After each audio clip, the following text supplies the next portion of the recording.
both the status of the president as well as his ability to transmit virus to others. Also, we have worked very closely with the Walter Reed team to ensure that we are looking very closely at infection control prevention strategies and the right posture so that the president can safely return to his residence. And with that, I'm going to turn it over to Dr. Conley, who will answer any final questions.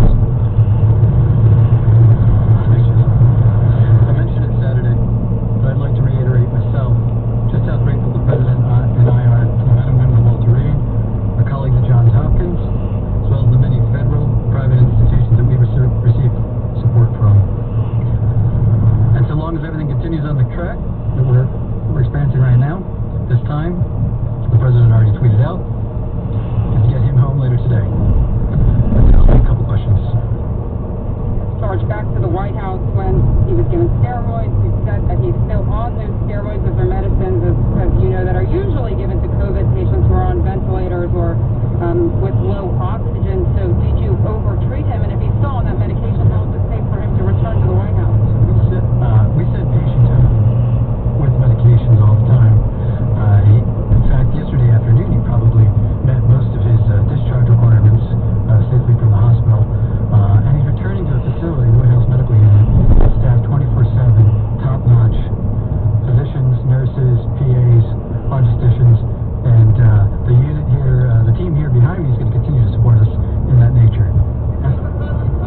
What infection control measures are you taking, and how was it safe for him to drive around in a cloth mask yesterday, and how is it safe for him now to return to the White House where there have been so many cases? How is any of this safe? So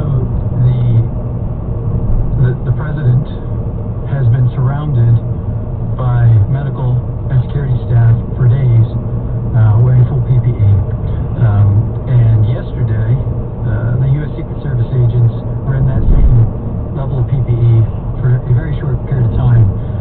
We've worked with our infectious disease experts to make some recommendations for how to keep everything safe down at the White House for the president and those around him. We're looking at where he's going to be able to carry out his duties in our office space, and I'll just say that it's in line with everything we've been doing upstairs for the last several days. Are you tell us, please, untest I mean, the mob can't help themselves. They just have to turn this into something where, he's not being safe either. And yeah, no, we're following every known protocol that have been recommended by everybody. Sorry. I'm sure this is a new experience for the doctors. They're just busy saving lives. Do they think the doctors are not going to follow the safety